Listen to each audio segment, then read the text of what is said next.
नाज़रीन आगे बढ़ेंगे, एक और अहम मामला उसको सामने लेकर आएंगे। आपको बताएंगे महमूद खान अचकज़ई को कौमी असम्बली में अपोजिशन लीडर मुकर्रर कर दिया गया।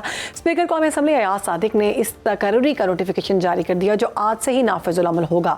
याद रहे ये सेट 9 मई 2025 को उमर अयूब खान की नाअहली के बाद हमने देखा कि ये जो सारी सीट का मामला था ये तब खाली हुई थी, यानी कौमी असम्बली में अपोजिशन लीडर की कुर्सी तकरीबन 8 माह तक खाली रही और इस दौरान कौमी असम्बली से बगैर अपोजिशन लीडर आइन में 27वीं तरमीम भी की गई है। महमूद खान अचकज़ई पख्तून मिली अवामी पार्टी के सरबराह और अपोजिशन तहरीक तहफ़्फ़ुज़ के जो है ना वो बानी भी सामने आए हैं। इसी पर बात करेंगे।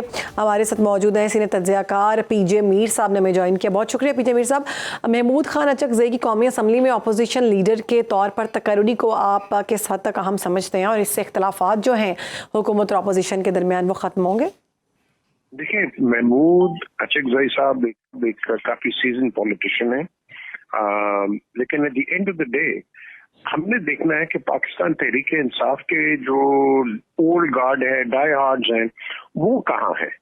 आपने इनको इम्पोर्ट कर लिया है, ये आपके पास आ गए हैं, ठीक है, very good, but is it really PTI? Question ये है ना। तो अगर हमने बाहर से ला के किसी को भी कहना है हाँ भाई आप बन जाओ लीडर ऑपोजिशन, तो आप महबूब कुरैशी बना सकते हैं, मुराद सईद है आपके पास और है, कई और है जिनको आप बना सकते हैं। बट अगर ये इन्होंने इनका फैसला है, ये इनका फैसला है बिल्कुल, and everybody has to respect it, that is as simple as that. But जो मेरा अपने जो पॉलिटिकल एक व्यू है वो यही है कि जब आप किसी को बनाते हैं वो अपनी पार्टी का कोई डाई हार्ड आदमी बनाते हैं जो कि आपकी पार्टी को बिल्कुल आगे लेके चले और उसको हर जगह पे डिफेंड करे। अब ये क्या कहीं कॉम्प्रोमाइज होंगे या ये डिफेंड करेंगे जिस तरह एक डाई हार्ड एक सोल्जर को करना पड़ता है, ये अब आपको वक्त बताएगा। बट ठीक है, अगर उनकी चॉइस है, ये इमरान खान की चॉइस होगी, आई एम श्योर उन्होंने ये डिसाइड किया है, वो सो बी इट। ठीक। पीजे मीर साहब, राजा नासिर अब्बास के सेनेट में बतौर अपोजिशन लीडर तैनाती की बात हो रही है।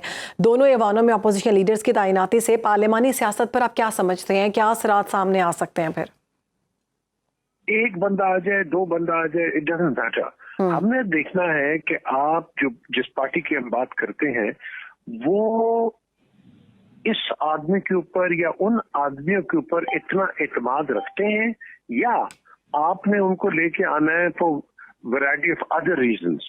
हम पता है, हम यहाँ पाकिस्तान में सियासत नहीं करते, हम नामों की सियासत करते हैं, कामों की सियासत नहीं करते।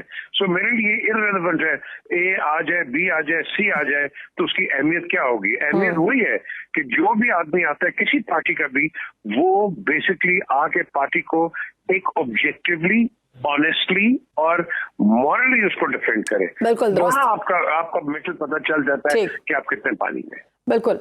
पीजे मीर साहब, आपके ख्याल में राजा नासिर अब्बास सेनेट में अपोजिशन लीडर के तौर पर और महमूद खान अचकज़ई की कौमी असम्बली में अपोजिशन लीडर के तौर पर हुकूमत और अपोजिशन में सियासी डेडलॉक खत्म हो पाएगा? ये अगर खत्म, आप कह रहे हैं कि इनके अंदर जो एक फ्रिक्शन है ये खत्म एक ही पार्टी करा सकती है जो कि रूलिंग पार्टी है। ये बैठ के बात कर लें, ये आपका सारा जो प्रॉब्लम है जो रूलिंग पार्टी का है वो खत्म हो जाएगा। एक आदमी जिसको समझते थे कि अंदर चला जाएगा, अब लोग भाग जाएंगे, वो भी गिर जाएगा, वो गिरा नहीं, वो खड़ा था, वो मुल्क छोड़ के भी नहीं गया। देखो ना, आप हकायक पे बात करो, वो मुल्क छोड़ के भी नहीं गया, लेकिन अंदर बिकॉज उसका कोई राब्ता नहीं है। और ये जो आपका सवाल है ये इसलिए बनता है बिकॉज उसका राब्ता नहीं है और मुख्तलिफ किस्म के बयानात आगे आ रहे हैं, और ये जो बयानात हैं मैं समझता हूँ कि ये इस पार्टी को नुकसान पहुंचा रहे हैं, क्योंकि हर किस्म के नेगेटिव बयान आ रहे हैं, कोई पॉजिटिव बयान नहीं आ रहा। इमरान खान ने ये कहा, भाई इमरान खान को खुद सुनेंगे तो बात आएगी ना। ऐसे है। तो मुझे नहीं पता कि कौन पार्टी के उसकी फेवर में बात कर रहा है या कौन पार्टी के खिलाफ बात कर रहा है। ये इख्तलाफात खत्म हो सकते हैं, ऐसी कोई बड़ी बात नहीं है।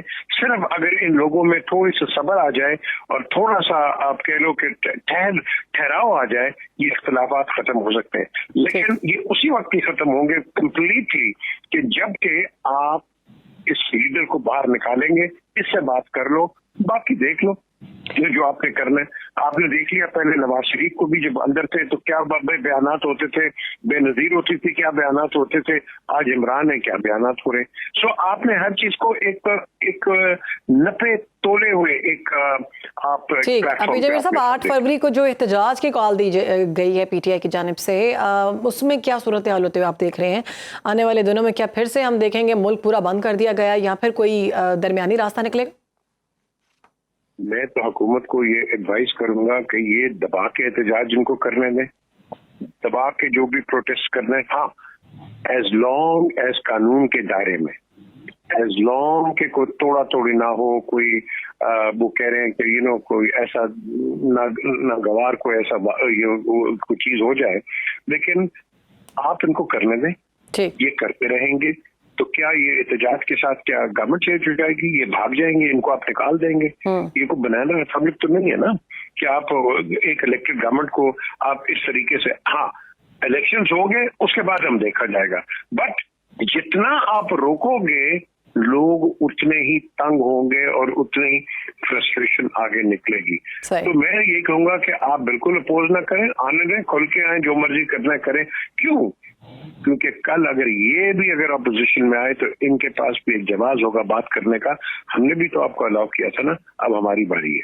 सो ये गिव एंड टेक का मैं समझता हूँ लॉन्ग टर्म का एक एक्सरसाइज है, और ये अगर चल जाए तो मैं समझता हूँ कि जमहूरियत पाकिस्तान में रियल टाइम बहाल हो जाए। बिल्कुल ठीक है, बहुत शुक्रिया हमारे साथ मौजूद सीनियर तज्जियाकार जमीर साहब और सारे मामले के हवाले से अपना तज्जिया दे रहे थे।